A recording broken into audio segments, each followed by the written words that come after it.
We're back with our panel, and they are itching to respond to Democratic Governor Jared Polis. And I believe something he said. He said the word implement, and you guys are, well, hang on, wordsmithing the word implement. I think he talked about implementing policies to keep Coloradans safe, depending on who wins president. And what's wrong with the word implement? And there was that, and he also talked about implementing the initiatives.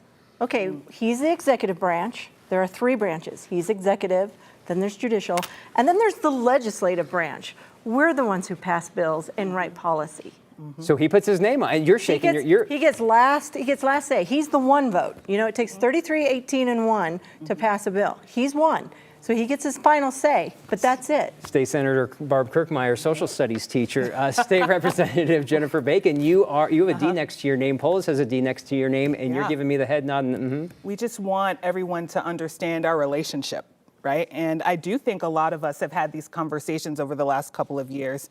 We are anxious and excited as the People's Branch across the 100 to be able to think through how we are going to implement these initiatives. We really hope that we can work in partnership, but part of the partnership work is actually figuring out each of our roles. And that's where we have a lot of conversation in the Capitol. Well, State Senator Byron Pelton, you represent the part of Colorado that probably argues the most about no one's paying attention to the rural area, northeast Colorado. We're dictated by what happens in the metro area. Your take on what you heard? My take is that we're used to being ignored by the governor. So, I mean, other than just omitting beef completely for an entire day, I mean, then we rise up and say our own stuff. But it's just very frustrating because my district, out of the $47 billion that's produced in Colorado that's agriculture, over $4.6 billion is my district. And it's just a little frustrating when I hear implement, when we're the ones to do the implementation. The people of Senate District 1 sent me up there to work with these wonderful legislators to implement policy going forward. So it's a little frustrating. Alvina Vasquez, not a lawmaker, can't wordsmith the word implement.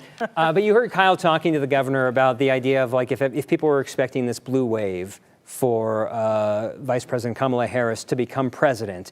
That's not shaping up right now. Not to say that she still couldn't win and become president, but this effort, this blue wave to perhaps blow it out is not surfacing right now. What do you see, like, for the people you help represent and try to put things on the ballot or help support? Take me through both sides here. Your hopefulness that there's a Harris presidency and what you could do for this community if it is a Trump presidency again.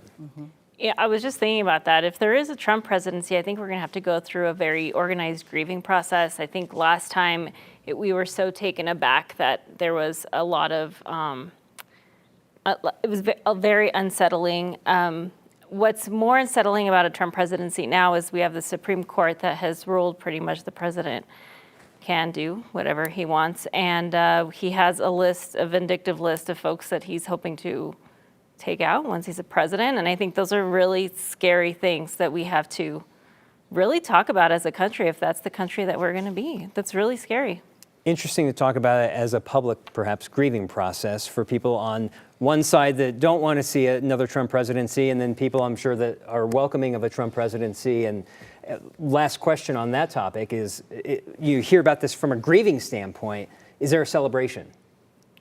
I think there's going to be some celebration, but what my hope would be is that as leaders, and including our governor and others in our state, that we would really work to start unifying. And, you know, hopefully we can help lead the way in how we unify our state and how we govern and how we move the state forward. And we really look at good government and moving our state forward versus all of this other noise that's out there. I mean, we're deciding a lot of things on the ballot tonight. The people, the will of the voters.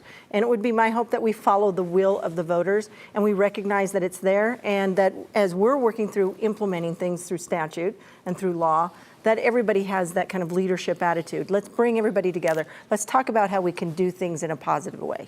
Maybe a baby step would be unifying the state party first. well, Kyle, we'll leave it at that. Wow, Marshall. All right, Marshall, thank you.